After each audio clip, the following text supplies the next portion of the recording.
তারা সতর্ক থাকলে আমার কিছু যায় আসে না, তো I don't care.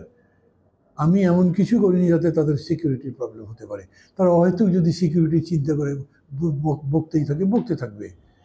The country has change, সময় বদলে গেছে, এটা আগের অবস্থা নেই। তারা যদি মনে করেন যে ওখান থেকে দুটো একটা উচ্চবাচ্য করবে আর আমাদের সরকার, আমাদের জনগণ ভয় পেয়ে যাবে, এটা তো হবে না। আমাদের সর্বশেষও সেদিন এই বর্ডারে যে ইয়ে করা হলো, গুলি করে মারা হলো, কেন মানলো তারা? তার জবাব দিতে হবে না?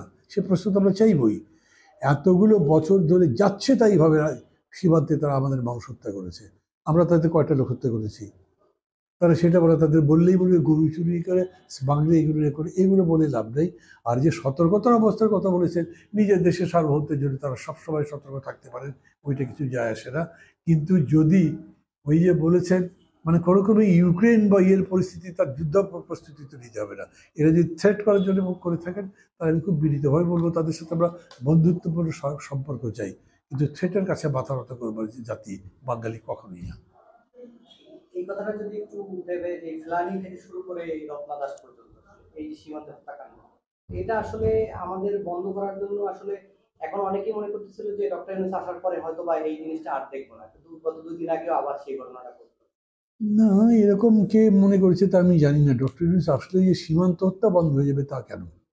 আমরা আশা করতে পারি ডক্টর ইউনূস বা তার সরকারের অধীনে দুর্নীতি আগের মতো হবে না।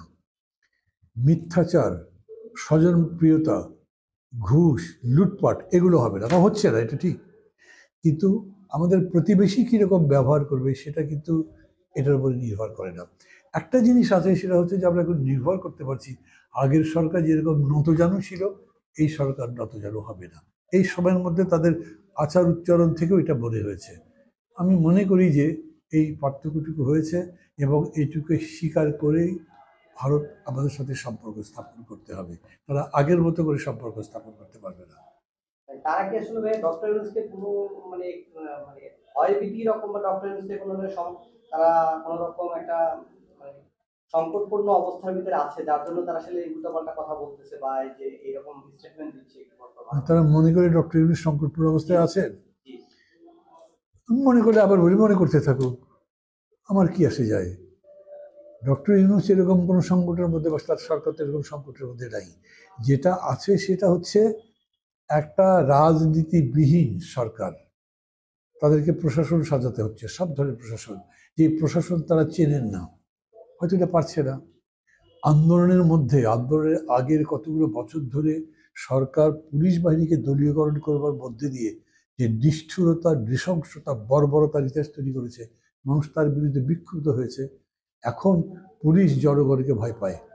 এই যে একটা পরিস্থিতি, এটা একটা ভালনারেবিলিটি বটে, কিন্তু এইটা বাংলাদেশের সরকারের জন্য একটা বিপদ তৈরি করে ফেলেছে। এখন এরকম নয়।